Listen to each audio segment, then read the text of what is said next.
Baik, Assalamualaikum warahmatullahi wabarakatuh. Terima kasih kesempatan yang telah diberikan kepada saya. Di sini saya akan menjelaskan materi mengenai kalkulus variasi, yaitu mengenai integral pertama persamaan Euler.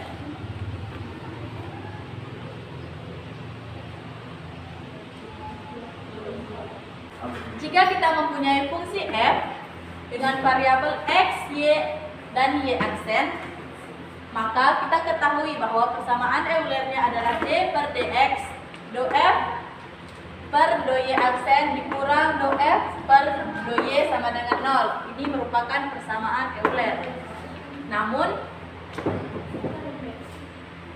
jika fungsi ini bukan merupakan fungsi y, maka suku do f per do y dihilangkan dan akan menghasilkan turunan 0 dengan persamaan Eulernya, yaitu d per dx do f per do aksen sama dengan 0. Setelah do f per do y ini dikeluarkan, suatu diferensial menghasilkan nilai 0, berarti didiferensialkan ini merupakan konstanta. Oleh sebab itu, bagian dari do f per do y ini tidak lain adalah sebuah konstanta. Keadaan inilah yang disebut dengan integral pertama dari persamaan Euler.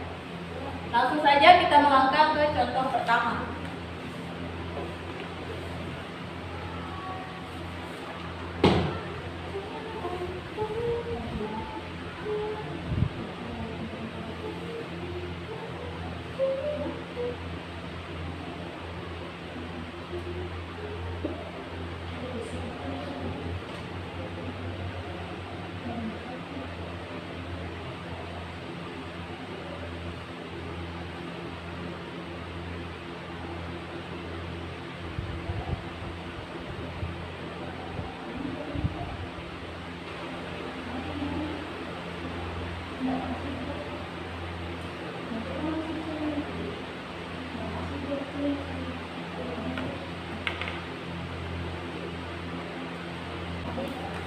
Baik, di sini saya mempunyai satu contoh soal, yaitu tentukan bentuk integral pertama dari persamaan Euler untuk membuat integral ini menjadi stasioner. Nah, yang dimaksud dengan integral stasioner yaitu jika kita punya suatu integral, misalnya integral dari batas A sampai B x kuadrat per akar 1 ditambah x aksen kuadrat dy. Kita ingin mencari bentuk x seperti apa yang menghasilkan nilai integral itu. Nah, langsung saja kita jawab. Misalnya, ini integral sebagai fungsi I sama dengan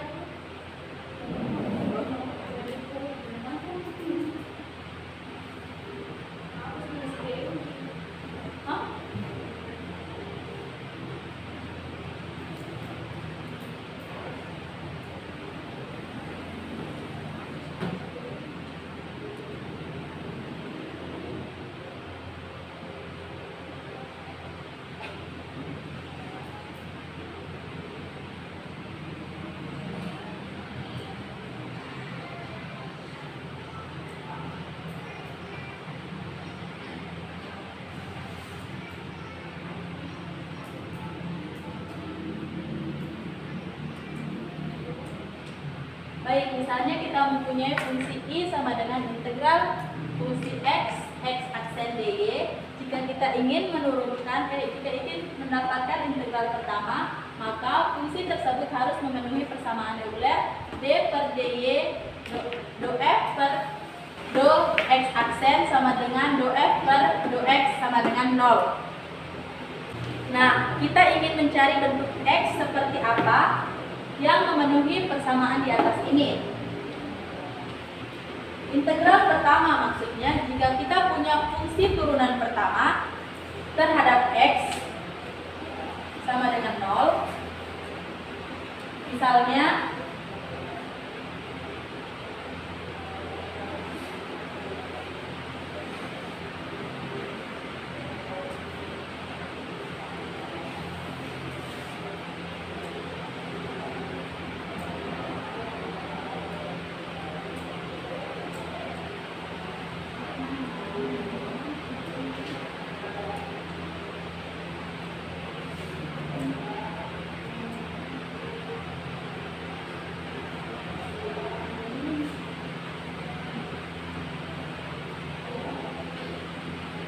misalnya do F per do X sama dengan 0, maka kita tinggal mengerjakan D per DY do F per do X aksen sama dengan 0. Jadi dari persamaan ini, untuk mencari solusinya kita tinggal mengintegralkan satu kali, karena ini merupakan turunan pertama dari F X X aksen sama dengan X kuadrat per akar 1 ditambah X aksen kuadrat.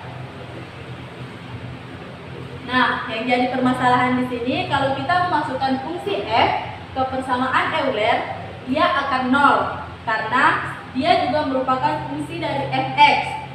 Bagaimana cara membuat agar dia tidak 0, maka variabelnya diganti atau ditukar. Yang tadinya integral terhadap Y, sekarang akan kita ganti menjadi integral terhadap X. Maka F akan berubah menjadi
Adapun setiap DJ sama dengan DY per DX dikali dengan DX akan menghasilkan Y aksen DX, dan X aksen sama dengan DX per DY sama dengan 1 per DY per DX sama dengan, atau sering ditulis dengan 1 per Y aksen. Kemudian kita akan menukar variabelnya, fungsi X, X aksen sama dengan X kuadrat diper dengan akar 1 ditambah X aksen kuadrat. Maka integralnya menjadi integral X kuadrat diper dengan akar 1 ditambah X aksen kuadrat DY. Nah, Nah, D-nya ini kita ganti menjadi X1 dx aksen dx. Sehingga integral X kuadrat diper dengan akar 1 ditambah sama juga seperti X aksen kita ganti menjadi seper Y aksen kuadrat dikali dengan Y aksen dx. Sehingga menghasilkan integral X kuadrat diper dengan Y aksen kuadrat ditambah 1 dikali dengan Y aksen kuadrat dx. Sehingga f fungsi x y aksen sama dengan x kuadrat y aksen kuadrat dibagi dengan y aksen kuadrat ditambah dengan 1.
Maka d per dx do f per do y aksen dikurang dengan do f per do y sama dengan 0. Do f per do y ini bisa langsung kita hilangkan sehingga bentuknya menjadi d per dx do f per do y aksen sama dengan 0. Do f per do y aksen ini tidak lain adalah konstanta.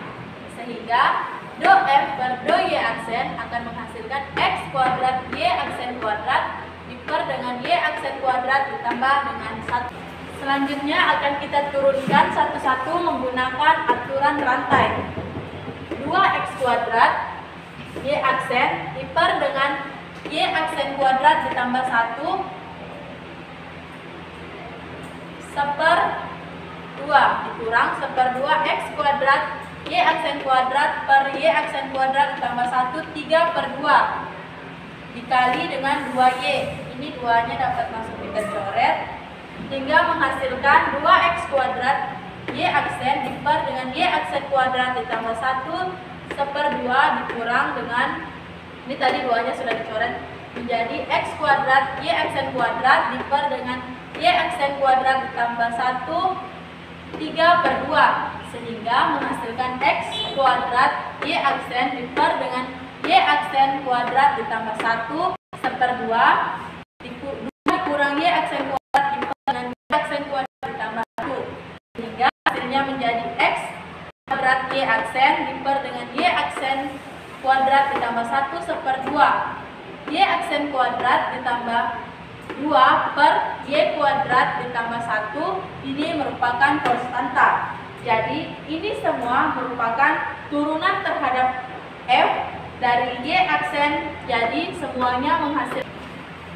Baik, adapun subjudul kedua yang akan saya bahas yaitu mengenai persamaan Lagrange.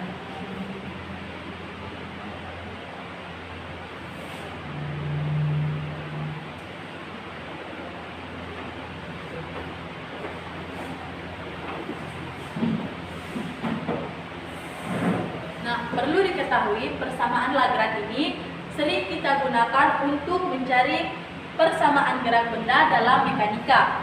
Nah, persamaan Lagrange ini sering disebut dengan metode Lagrangian.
di mana metode Lagrangia ini dapat kita tuliskan menjadi L sama dengan EK dikurang EP. Ini merupakan selisih antara energi kinetik sistem dengan energi potensial sistem. Adapun energi kinetik sistem ini sering dilambangkan dengan huruf T dan energi potensial sistem ini sering dilambangkan dengan huruf P kapital.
Nah, adapun persamaan dari Lagrange dapat kita tuliskan menjadi D per dt do L per do Q I dot dikurang do L per do Q sama dengan 0, di mana Q I dot ini merupakan turunan dari Q I dibagi dengan waktu. Adapun Q ini merupakan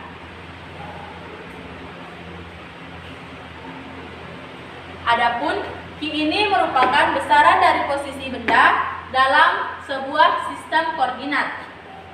Baik, langsung saja kita melangkah ke contoh soal yang pertama. Di sini soal yang saya ambil yaitu 2 buah balok dengan massa M1 dan 2 dibuka dan dilakukan kabel seperti tampak pada gambar di atas.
Nah, pertama, energi kinetik sistem. Pada balok 1, P1 sama dengan DY1 dibagi dengan DT sama dengan Y1 dot. Pada balok 2, P2 sama dengan DY2 dibagi dengan DT sama dengan Y2 dot. Di mana Y1 ditambah Y2 akan menghasilkan L, yaitu panjang yang bersifat konstan, maka Y1 dot ditambah Y2 dot sama dengan 0, P1 ditambah dengan P2 sama dengan 0. Sehingga P2 sama dengan min P1, ini diturunkan terhadap waktu, sehingga P2 itu menjadi A2 dan min P1 menjadi min A1.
Baik, langsung saja kita masukkan rumus dari energi kinetik sistem.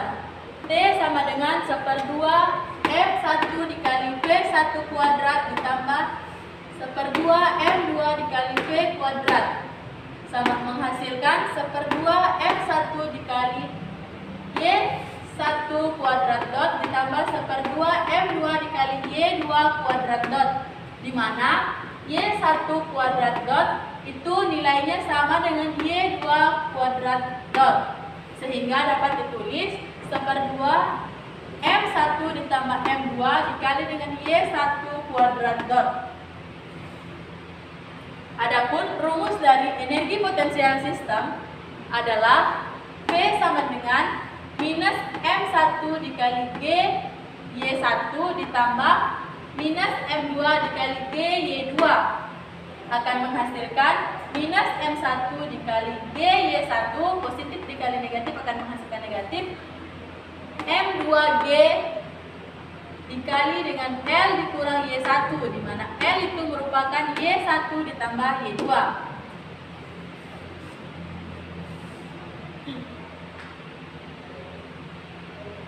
Nah, mengapa di sini tandanya negatif? Karena acuannya berada di atas benda, sehingga P sama dengan minus M1 dikali G Y1 dikurang M2 dikali GL ditambah M2 dikali G Y1. Adapun Lagrangian dari persamaan di atasnya itu L sama dengan T dikurang P. Jadi kita masukkan saja L sama dengan T-nya tadi 1/2 M1 ditambah M2 dikali dengan Y1 kuadrat dot. Kita masukkan di sini M1 tambah M2 dikali dengan Y1 kuadrat dot ditambah dengan tadi kan hasil dari P-nya itu minus.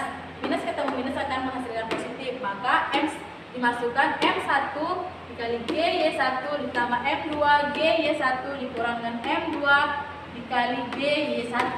Baik, selanjutnya kita akan turunkan Lagrangia secara parsial terhadap Y dot, sehingga menjadi do L per do Y aksen dot sama dengan 1/2 M1 ditambah M2 dikali dengan 2Y1 dot. Duanya kita hilangkan karena sama-sama 2, sehingga menjadi do L per do Y1 dot sama dengan M1 ditambah M2 dikali dengan Y1 dot. Selanjutnya kita akan turunkan secara parsial menjadi do L per do Y1 sama dengan M1 dikali G dikurang M2 dikali G. Do L per do Y1 sama dengan M1 dikurang M2 dikali dengan G. Selanjutnya ada persamaan Lagrange. Tadi sudah saya tuliskan di awal bahwa persamaan Lagrange itu D per dt do L per do Y1 dot dikurang do L per do Y1 sama dengan 0. Di mana D per dt do L per do Y1 dot sama dengan dl per dy1. Kita masukkan nilainya M1 tambah M2 dikali dengan Y1 dot sama dengan M1 ditambah M2 dikali dengan G. Hasilnya M1 ditambah M2 dikali dengan A1 sama dengan M1 ditambah M2 dikali dengan G. Maka A2 sama dengan minus A1. Artinya percepatan dari M1 dan M2 sama kalau gerak sistemnya. Namun yang membedakan adalah arahnya saja yang selalu berlawanan, di mana tergantung dari M1 dan M2. Jika M1 lebih besar, maka M1 akan turun atau berada di bawah dan M2 akan berada di atas. Materi yang terakhir yang akan saya bawakan yaitu mengenai metode pengali Lagrange.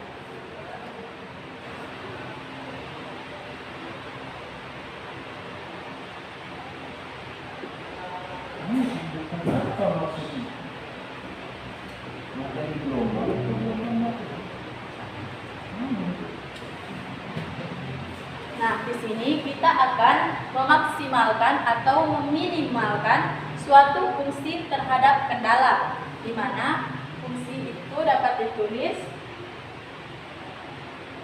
Fp dan kendalanya dapat ditulis Gp, di mana nilai kendala ini sama dengan 0. Adapun rumus dari metode pengali Lagrange yaitu